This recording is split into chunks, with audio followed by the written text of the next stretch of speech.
UP में जिस तरह 27 से अभी से दावा चल रहा है, क्या नज़र आ रहा है? वो यूपी में भाजपा कहीं भी नहीं है, भाजपा एकदम गई है। केवल ये जो नैरेटिव बनाया जा रहा है कि भाजपा आ रही है, फ़र्क पता है क्या, सिर्फ जानने और मानने का। अगर आप किसी चीज़ को जानने लगोगे तो मानना ख़त्म हो जाएगा।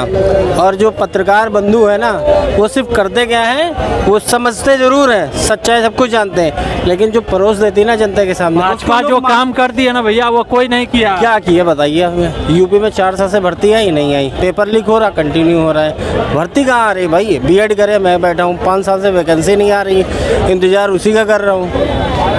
ठीक है, अब लेकिन लोग कहेंगे कि यार बाबा ने बहुत अच्छा किया, लेकिन बाबा ने सिर्फ एक काम अच्छा किया है, वहाँ का जो लॉ एंड ऑर्डर है वो अच्छा किया है। बाकी अगर आप सोचो कि भाजपा 2 हिस्सों में टूटने वाली है 1 साल के अंदर, योगी जी अलग जाएंगे, वो अलग जाएंगे, मौर्या अलग जाएगा, मौर्या सब अलग हो जाएंगे। अब देखिए पीछे, अब देखिए 27 में योगी जी सीएम बन रहे हैं। कहाँ बन रहे हैं, किसने बता दिया?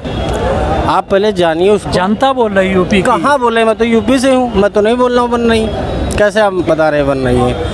आप कैसे बता रहे हैं? मैं तो जहाँ से हूँ वहाँ के जो 5 विधायक हैं वो भाजपा के हैं, फिर भी मैं बोल रहा हूँ नहीं आ रही दोबारा। कैसे बन रही है वहाँ भाजपा? काम की है भाजपा, काम किया ना। सुनिए काम क्या कर रही है भैया, रात में पैसा और दारू बढ़ता है, इसलिए जनता भटक जाती है। और जो पत्रकार बंधु बता देते हैं, समझते सब कुछ है, लेकिन जो बताते हैं वो लोग जानने लगते हैं, बस इसीलिए चल रही है सरकार अभी तक की।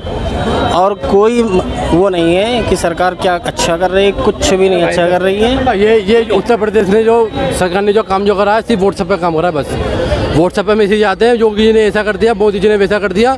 असल में जब ज़मीनी हकीकत देखोगे, कोई काम हम नहीं करा भैया। व्हाट्सएप के मैसेज पर IT सेल वाले अनभग जो खुश हो जाते हैं। और सबसे ज़्यादा बर्बादी जो हुई है उत्तर प्रदेश में हुई है, सबसे ज़्यादा बर्बादी वहाँ तो ना वहाँ पे रोजगार है, ना वहाँ पे कारोबार। सबसे ज़्यादा महिलाओं के साथ गलत काम हो रहा है। अभी तो वैकेंसी निकाले यूपी पुलिस की, अगर हो भी रहा तो पेपर लीक हो जाएगा, पेपर लीक हो जाएगा। नीट का पेपर लीक हो गया, PG का पेपर लीक हो गया, कौन कौन से पेपर लीक हो गए, इसका ही पेपर लीक होगा और इसमें भी भ्रष्टाचार होगा बढ़िया करके। कहने का मतलब ये है, काम तो हो रहा है, काम तो हो रहा है यूपी में भैया। काम हम कुछ नहीं होगा, बर्बादी हो गया तो कुछ हो ही नहीं काम हम। जो जब से बीजेपी के साथ केंद्र की बात करता हूँ, जब से बीजेपी की सरकार है, पेट्रोल का 65 रुपये का पेट्रोल मिल जाता, आज 105 का मिल रहा है। 20 रुपये किलो चीनी मिलती थी, आज जो 45 की मिल रही है। और दूध मिलता था 60 का मिलता था, आज 90 का मिला दूध। और दुनिया भर की महंगाई हो रही है बीजेपी की सरकार बनने के बाद। कोई काम हम नहीं करा, लूटने वाला काम करा, मंदिर मस्जिद की राजनीति, हिंदू मुसलमान की राजनीति। बता रहे हैं कि गुंडागिरी खत्म हुई है, जो अखिलेश के टाइम में थी वो चीज अब योगी जी के टाइम में नहीं है। तो गुंडा कर दिया, अगर खत्म कर दिया अच्छी बात है, हम उसका समर्थन करते हैं। तुमने गुंडागर्दी खत्म कर दी, मगर वहाँ पे जो बलात्कार कर रहे हैं उन पर तो कार्रवाई करिए ना। वहाँ पे दुनिया भर के रेप हो रहे हैं, वहाँ पे उन पर कार्रवाई करिए। 27 में किसको ला रहे हैं? योगी जी अखिलेश दावा कर रहे हैं अभी से कि अखिलेश आ रहे हैं। अखिलेश जी आ रहे हैं? अच्छा, इनको किसने पता? इनको जानकारी कहाँ से, किन सूत्रों से पता लगा आपको? देखो भाई साहब, मुद्दे जिस मुद्दे पे चल, विकास की राजनीति चल रही है, रोजगार की राजनीति चल रही है, उसी मुद्दे पे अखिलेश भैया को वोट पड़ेगा। और लोकसभा के अंदर इनकी आधी सीटें से भी ज्यादा कम आई है इनकी सीटें। दिल्ली में क्या हुआ? और समाजवादी पार्टी दिल्ली में क्या हुआ? की बात कर रहा हूँ, यहाँ यूपी की बात कर रहा हूँ मैं। तो दिल्ली भी तो देश का हिस्सा है। हाँ, वो तो बात सही है। बीजेपी यहाँ पे भी है, केंद्र में है बीजेपी। तो योगी में क्या रहेगा, योगी जी का क्या रहेगा? तो योगी जी रहेंगे अगली बार भी, अगली योजना में योगी जी रहेंगे। बिल्कुल काम कर रहे हैं, बिल्कुल ग्राउंड क्या काम करती है भैया? ऑर्डर देख लीजिए आप, पहले गुंडागर्दी देख लीजिए कितनी कम हुई है। ना कोई हफ्ता वसूली है, ना कोई माफिया है, शांति से जी रहे हैं लोग। मैं भी यूपी से बिलोंग करता हूँ भैया, मैं गाजियाबाद से बिलोंग करता हूँ। मैं तब बता रहा हूँ आपको ये बात, मैं वैसे नहीं बता रहा आपको हवा में कि हाँ मैं यहाँ दिल्ली में रह के यूपी की बातें बता रहा हूँ आपको। जो शांति वांति सब जो भी है, आपने ये इनकी राजनीति ऐसी है, इसको पकड़ो जेल में डाल दो, इनकी राजनीति ऐसी है। जो की सका कोई ऐसे नौकरी वोकरी दी ना इन्होंने। भैया प्रूफ होंगे जब तो जेल में गए हैं वो, है सर। अगर उनके खिलाफ प्रूफ मिले हैं तभी तो उनको जेल भेजा गया है, या जबरदस्ती डाल दिया जेल में। IB क्या कर रही है? हमको तो नहीं डाल रहा कोई जेल में, इनको नहीं डाल रहा, तुम्हें नहीं डाल रहा, उनको क्यों? मैंने लॉ एंड ऑर्डर के बारे में बोला, आपने भी यही बात बोली कि लॉ एंड ऑर्डर बीजेपी का अच्छा है यूपी में। वो तो मैं जान रहा हूँ ना, लॉ एंड ऑर्डर अच्छा है। भैया अच्छा ही बताओ, इन्हें 10 सालों में कर्जा कितना हो गया ये भी बता दो। आप बताओ। सोना सर आपसे लिया है अपना, ये कितना लिया भैया? कितना सोना लेके आए आपको आपने पढ़ा होगा न्यूज में? कितना सोना आपसे लेके आए हैं अभी? देख क्या है वो? मैं देख के नहीं आया। आप बता दो ना। वही तो आप कैसे कह सकते हो कुछ कराया नहीं इन्होंने? भाई साहब एक मिनट, भाई साहब ने एक बात कही, मैंने बीएड कर ली, मेरे को नौकरी नहीं मिली। भाई साहब आपकी एज कितनी है? मेरी हाँ जी, आपने कितने अटेम्प्ट दिए हैं आज तक? किस चीज के? मैंने कॉम्पिटिटिव एग्जाम नहीं, मेरी बात अब कंप्लीट नहीं करने दे रहा एग्जाम देना नहीं है, नहीं ऐसा कैसे? नौकरी मिल नहीं रही, कैसे मिल जाएगी? एग्जाम की कितनी वैकेंसी आई हुई है बीएड की ये वहाँ? बताएंगे ना। ये मैं पूछ रहा हूँ ना, कितनी वैकेंसी? 5 साल से अभी बीएड की कोई वैकेंसी आई हो मुझे बताइए आप। पूरे देश में नहीं आई। अब मैं यूपी की बात करूँ, अब देश को पहुँचा दे। किसी और स्टेट से अप्लाई? अरे मैं यार क्यों करूँ यार, मैं जब यूपी में रह रहा हूँ तो यूपी से अप्लाई करूँगा। लीजिए आप, आप देखो, आप यूपी जब जब जब कांग्रेस की सरकार थी, भाई साहब जिसको बीजेपी वालों ने बोला हम सुनो सुनो सुनो मैं जब भाई जब कांग्रेस सरकार थी, बीजेपी वालों ने बोला था हम सत्ता में आएंगे तो 40 रुपए प्रति पेट्रोल मिलेगा। तो 40 रुपए प्रति पेट्रोल क्यों नहीं मिल रहा बोला था।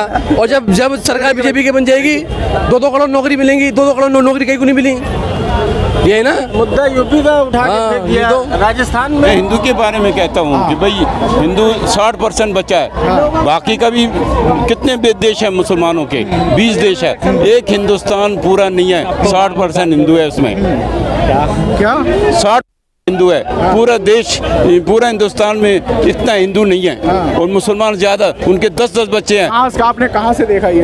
किसने बताया आपको ये? क्यों हमें पता नहीं क्या? कहाँ से पता चला? क्या नाम है तुम्हारा? नहीं, आप ये बताओ कहाँ से पता नहीं, चला? क्या नाम है तुम्हारा? नहीं, नाम से आप ये हम बताओ। देख रहे हैं, सब कुछ देख रहे हैं, हिंदुस्तान में देख रहे हैं। क्या-क्या देख अरे लेते हो? ईरान, तुर्किया, सूर्या, कितने देश है मुसलमानों के, देख रहे हैं ना? भविष्य और सब देख लेते हो, देख हैं? सारी चीजें पता चल बिल्कुल, जाती हैं। हमें पता है, हमें कल का भी पता है क्या कि होगा? कल क्या होने वाला क्या होने है। वाला कल और खराब है। क्या होगा कल बताओ? क्या होगा? अभी बताओ 5 मिनट बाद क्या होगा? ये भविष्यवाणी जो होती है नहीं कही जाती। हाँ, तो क्या ये कहा? कल और खराब है, परसों और खराब ये है। डाटा कहाँ से बोल रहे हो कि ये सारा होगा, ये सारी ये चीजें हैं, ये इतना कहाँ से होगा? क्यों? ये हमारा धर्म बोलता है। धर्म हमारा नहीं, डाटा कहाँ से लिया आपने? डाटा में नजर आता है कल क्या होने वाला नजर आता है। ऐसे बहुत कम, जैसे वो बैठते हैं ना, क्या कहते हैं, जो तपस्वी जो होते हैं, जो तपस्वी बैठते हैं, वो जो करते हैं, बहुत कुछ उनको नजर आता है। अंकल कह रहे हैं कि 40% जो है मुसलमान है भारत में, आप सहमत हो? 40% नहीं, ज्यादा है। कितने परसेंट है? बहुत ज्यादा है। 100%? अरे 8-8, 10-10 बच्चे हैं उनके। भारत में कितने प्रतिशत मुसलमान है? अरे ये सारा तुमने थोड़ा लिख कर दिया हमारे को। 40% से हाँ तो वो तो दिख रहा है, हमें पता चल रहा है दिखने ना। से पता चल रहा है। हाँ बिल्कुल, दिखने से पता चल रहा है। कैसे, कौन सी जनगणना से बता रहे हो? हैं? कौन सी जनगणना से बता रहे हो? अपनी जनगणना से जो देख रहे हैं। अब देखो ना, पाकिस्तान, तुर्किया, सूर्या, ईरान सब मुसलमान है। इंडिया में भी 60% हिंदू बच्चा है, बाकी सब 40% कौन है? मुसलमान है। मुसलमान है। हाँ। ऐसा तो डाटा है नहीं कोई। कैसे नहीं डाटा? लो ना, अभी तुम बताओ ना, तुम्हारा क्या नाम है? बता नाम देता हूँ क्या मैं। मेरा आपका नाम नाम क्या? ज्ञान। हाँ, ज्ञान। ज्ञान का मतलब समझ, जिसके पास ज्ञान है सब कुछ है। तो नाम होने ज्ञान से नहीं सब हो जाता है, है। ज्ञान नहीं है तो किसी कुछ भी बच्चे- नहीं है। ज्ञान का, बच्चे का नाम ज्ञान रखने से सब कुछ पता चल जाएगा। बिल्कुल, उसको जब तक बड़ा हो गया उसको सब पता चल जाएगा। क्या कह रहे हो? देखिए एक बात कह रहे हैं, ये बात सच है, भारत में मुसलमान पाकिस्तान से ज़्यादा हैं 40% है, लेकिन और जनसंख्या भी मुसलमानों की बढ़ रही है। नहीं, नहीं, और बढ़ वो रही ये है। कह रहे हैं कि जो है 40% मुसलमान है भारत में। देखिए इस वक्त परसेंटेज की बात नहीं है नहीं नहीं, तो आप बताओ सहमत हो उनसे कि नहीं 40% है या नहीं? भाई। देखिए मेरे पास यूट्यूब, गूगल से और किताबों से जो मैंने आंकड़े, हाँ। जो न्यूज़पेपर जो मैं कितने पढ़ता परसेंट हूँ, उसमें तो अधिक से अधिक 27 बताते हैं। 27%, 14% है। देखिए एक बात है, ये तुम्हारी बात भी गलत है। हाँ, अभी तक जो आंकड़े 14 से 15% है। देखिए एक बात है, आपने कहाँ से डाटा कहाँ से निकाला आपने? अरे हमें सब पता है। कहाँ से? ऐसे ही ये नहीं पता है आंखें बंद करके हमें। ऊपर से आ जो जाता है। भविष्यवाणी करता है ना, उसको सब भविष्यवाणी पता कहाँ से? होता है। क्या जो भविष्यवाणी? तपस्वी आदमी होता है ना, सब पता चल जाता है 5 मिनट उसको। बाद क्या होगा? क्या? कहाँ देश में, कौन से देश में क्या होगा? ये बात गलत है। 5 मिनट बाद क्या बता? मुझे क्या पता तुमने कहाँ से जन्म लिया? मुझे क्या पता तूने कहाँ कब कैसे जन्म आप तो लिया, भविष्यवाणी कितनी देर में जन्म लिया? आपको सब, आप ज्ञान है। हमें सब पता है। हाँ। सब पता है। जितना भी एक आदमी जल्दबाजी करेगा और ये जो है वो हमें पता चल जाएगा कि ये कौन है और क्या है और कैसा है, ये क्या करेगा। देखिए मैं अलमदार अब्बास ये कहना चाहता हूँ कि इस समय मुसलमान कितने प्रतिशत हैं, हिंदू कितने आप प्रतिशत मुसलमान हो हैं। कि हिंदू हो? देखिए एक बात है, मुसलमान हो? मैं भारत खुशी हूँ नरेंद्र मोदी का। नरेंद्र मोदी ने कहा मेरी सरकार का एक ही मकसद, वो क्या है, मेरा कोई भाई बहन और कोई भारतवासी भूखा न रहे। 152 साउथ ब्लॉक नरेंद्र मोदी जी ने इस पर सिग्नेचर करी है ओरिजिनल पर, तो वो सबके लिए काम कर रहे हैं। तो इसमें हमें इस वक्त जो प्रधानमंत्री ने लाल किले से भाषण दिया, मैं अलमदार अब्बास ये बात कहना चाहता हूँ, जो प्रधानमंत्री ने जो भाषण दिया, उन्होंने सबका साथ, सबका विकास, सबका विश्वास और सबका प्रयास के साथ साथ भारत को विकसित राष्ट्र बनाने की बात कही। 2030 में भारत दुनिया की तीसरी सबसे बड़ी शक्ति बनाने की बात कही। 2047 में पहली सबसे बड़ी शक्ति बनाने की बात करी। मैं प्रधानमंत्री से ये अनुरोध करूंगा कि प्रधानमंत्री जी आप विकसित भारत बना रहे हैं 2047 में, मैं आपको हार्दिक बधाई देता हूं, लेकिन आपको यूनाइटेड नेशन, संयुक्त राष्ट्र, United nation support us India for विकसित भारत।